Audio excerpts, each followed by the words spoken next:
L'état d'esprit est forcément important aussi. On a écarté notamment un joueur qui aujourd'hui joue en pro à l'Olympique Lyonnais.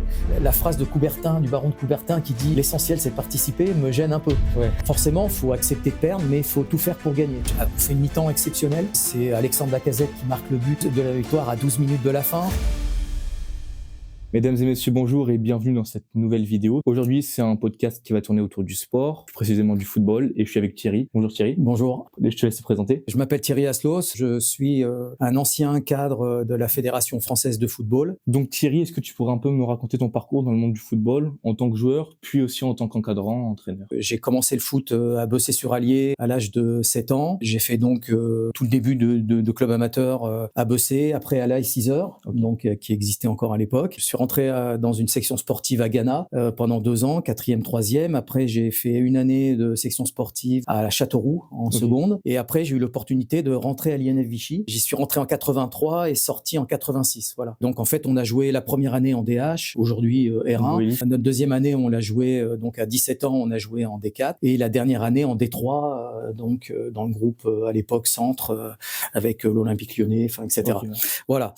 Ensuite, j'ai signé pro à l'AS Béziers en Ligue 2 pour des raisons malheureusement économiques, on va dire, que le club a déposé le bilan. Donc je suis parti en cours de saison au FC La Roche-sur-Yon, donc qui joue en D3 à l'époque. Aujourd'hui, ça correspondait au niveau national. Après, j'ai joué pendant 8 ans à l'US Fécamp, donc un petit port en Normandie. On a joué en D3, puis les 3 dernières années, en fait, on a accédé au niveau national à l'époque avec Guingamp, dont l'entraîneur était Francis Mérecky, mais je vais en reparler après. Et j'ai fini ma carrière de joueur, en fait, en tant qu'entraîneur-joueur au FC Dieppe en R1. On est monté l'année suivante au niveau national 3. Et donc, en fait, après, j'ai fait un choix de carrière pour revenir dans la région ici, conseiller technique départemental dans l'Allier, donc en 97. J'y suis resté jusqu'en 2015. Après, je suis passé CTR sur la Ligue d'Auvergne. Voilà, et j'ai terminé malheureusement pour des raisons de santé il y a quelques mois. Voilà, je suis maintenant en invalidité et je ne peux plus travailler. Ça, c'est pour la partie joueur. Donc après, j'ai eu la chance,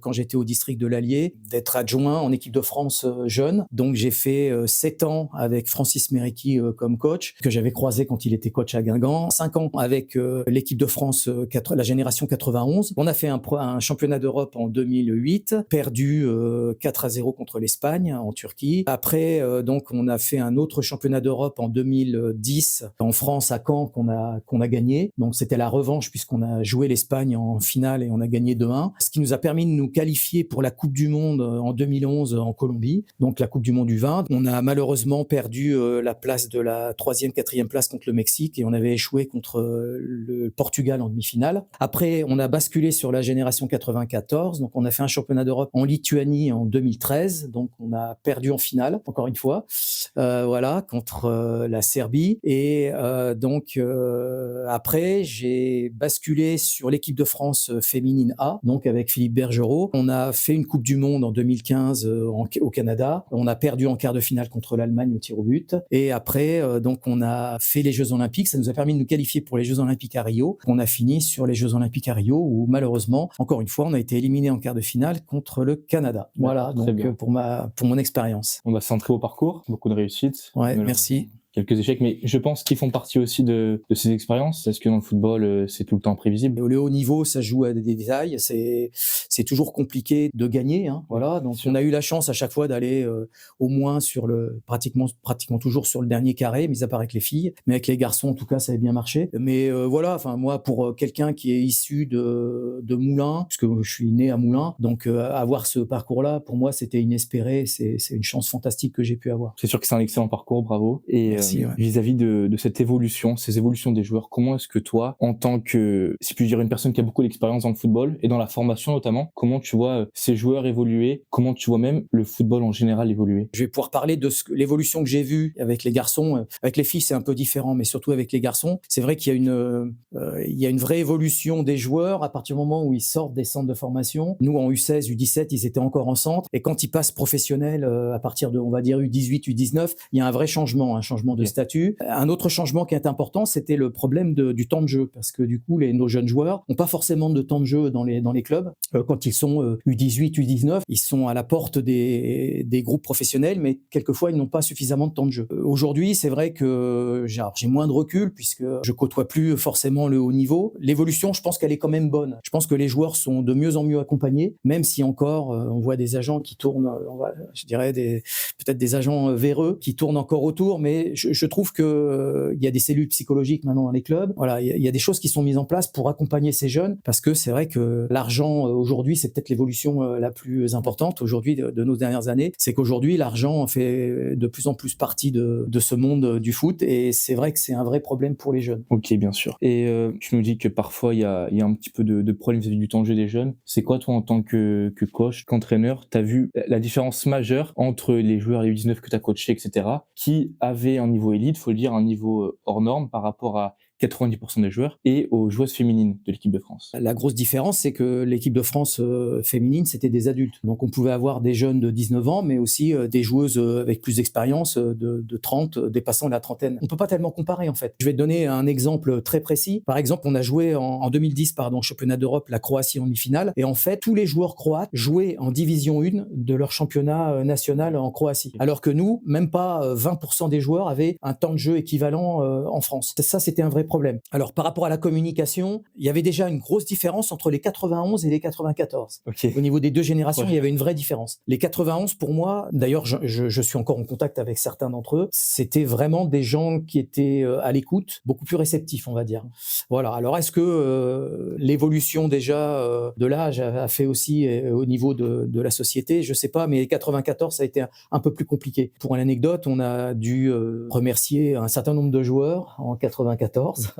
Je crois qu'on a dû virer 20 joueurs, justement par rapport à l'état d'esprit. Okay. Et on avait puisé chez les 95, dont Adrien Rabiot, par exemple, qu'on avait pris avec nous, qui est un joueur très intelligent, et ça fait partie des joueurs qui m'ont marqué. Les filles, ça a été complètement différent parce que elles sont beaucoup plus attentives, elles sont beaucoup plus réceptives, elles ont soif d'apprendre, elles questionnent beaucoup. Donc c'est vrai que ça a été une approche totalement différente. C'est toujours enrichissant de voir ces deux points de vue entre, on va dire, les joueurs hommes et les femmes dans le football. Tu as formé énormément de joueurs et de joueuses, tu en as entraîné beaucoup. Quels sont ceux et celles qui t'ont le plus marqué? Alors, chez les joueurs, c'est Antoine Griezmann, forcément, pour deux raisons. La première, c'était un garçon charmant, très intelligent, très attentif, qui avait soif d'apprendre. Et en plus, la deuxième raison, c'est que c'est quelqu'un qui est très proche de chez nous. Oui. Qui venait de Mâcon, que nous, on avait croisé sur le concours du Pôle Espoir de Vichy. Il n'avait pas été pris, d'ailleurs. C'est un petit clin d'œil, mais du coup, peut-être tant mieux, parce qu'il a pris la filière espagnole et du coup, il a réussi une carrière exceptionnelle que tu connais. Voilà. Après, je dirais deux autres joueurs, donc Adrien Rabiot, qui était jeune pour la promo, puisqu'il était 95, il était avec nous en 94, mais un joueur très intelligent, je pense peut-être le joueur le plus intelligent que j'ai vu au niveau des jeunes. Là. Après, Alexandre Lacazette,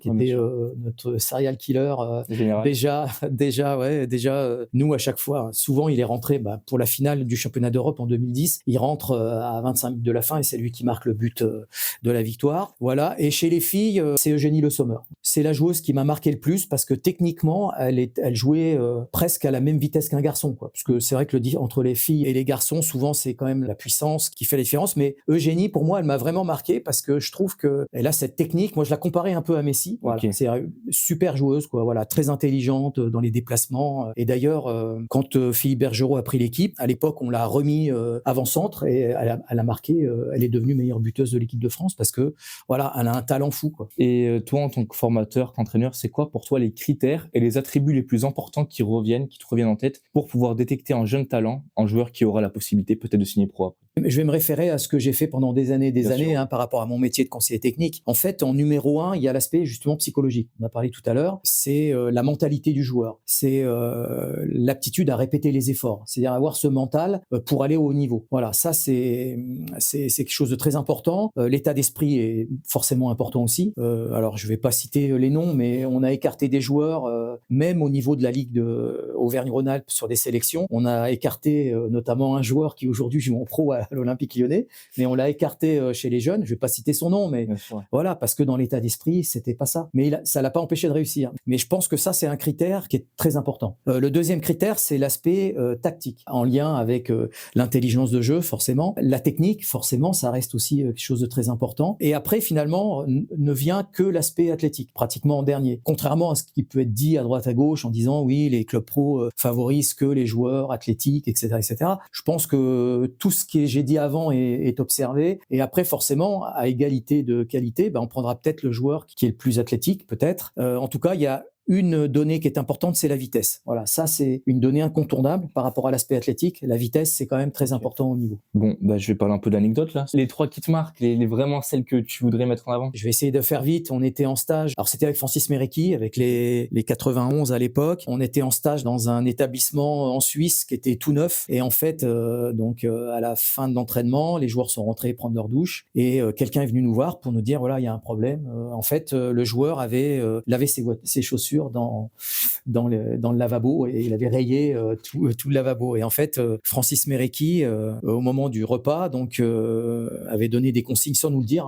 Nous, on n'était pas au courant au niveau du staff. Et en fait, quand ils ont servi l'assiette de crudité aux joueurs, dans l'assiette du fameux joueur, il y avait des feuilles. Et donc, le joueur a tout de suite dit mais comment ça se fait que... Et le coach, à ce moment-là, s'est levé pour dire écoutez, l'assiette, elle est dans le même état que tu as rendu ta chambre ce matin.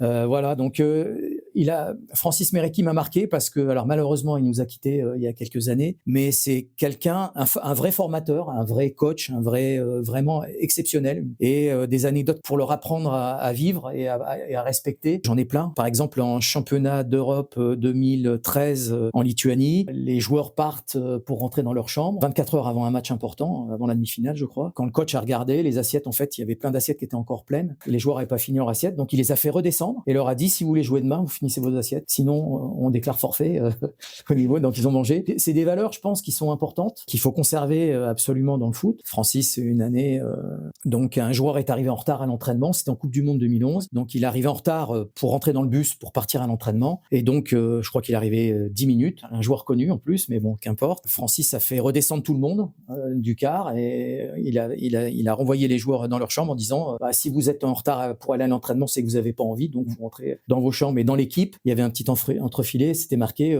Francis Mérecky, l'homme qui a fait descendre les joueurs du bus. C'était en référence avec ce qui s'était passé en Afrique du Sud, avec les joueurs qui avaient fait la grève. D'ailleurs, il y a un reportage du bus qui va sortir. Ouais, peut-être, ouais. Non, j'ai pas vu. Les anecdotes, j'en ai forcément plein. Je pense que je vais écrire un livre. Ah bon? Ouais, je pense que je vais écrire un livre dans quelques temps. J'ai vécu 10 ans extraordinaires, inespérés pour le niveau que moi j'avais et les espoirs que j'avais moi dans le foot. Donc j'ai vécu tout ce que je voulais, Je rêvais de faire une Coupe du Monde. J'ai fait une Coupe du Monde. Enfin, j'en ai fait 2 même. Je rêvais de participer un jour aux Jeux Olympiques. Alors même si c'était pas en tant qu'athlète, mais c'était dans le staff, mais je l'ai fait. Donc voilà. Et après, un champion d'Europe avec les 91 en 2010. Voilà, pour moi, c'est exceptionnel. Et pour terminer ce podcast, Thierry, quel est ton plus beau moment que tu as vécu? Alors, dans ma carrière, forcément, je vais me référer aux années équipe de France. C'est le titre de champion d'Europe en 2010. Voilà, en plus en France, c'était quelques mois après la Coupe du Monde en Afrique du Sud où ça s'était pas très bien passé. Au départ, on avait eu d'ailleurs un accueil très mitigé de la part des gens à Caen. C'était vraiment très spécial comme ambiance. Au fur et à mesure de la compétition, en fait, les gens ont commencé à nous suivre, nous accompagner. Donc on joue la finale au stade d'Ornano à Caen à guichet fermé. Et puis un scénario extraordinaire puisqu'on est mené 1-0 à la mi-temps par l'Espagne qui nous en avait mis 4 2 ans avant en U17. Et du coup, on renverse totalement le match en deuxième mi-temps. On fait une mi-temps exceptionnelle. C'est Alexandre Lacazette qui marque le but de la victoire à 12 minutes de la fin.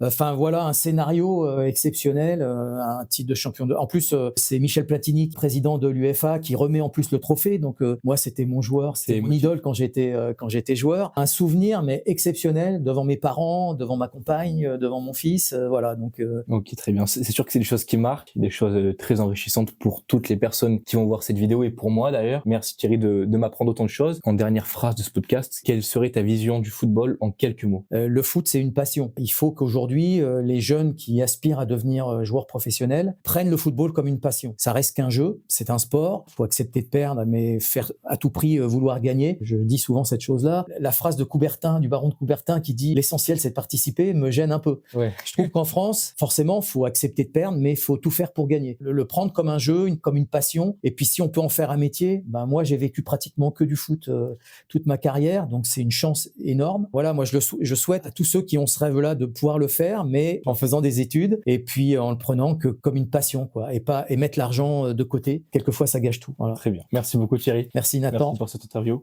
De rien. Et puis à bientôt. À bientôt.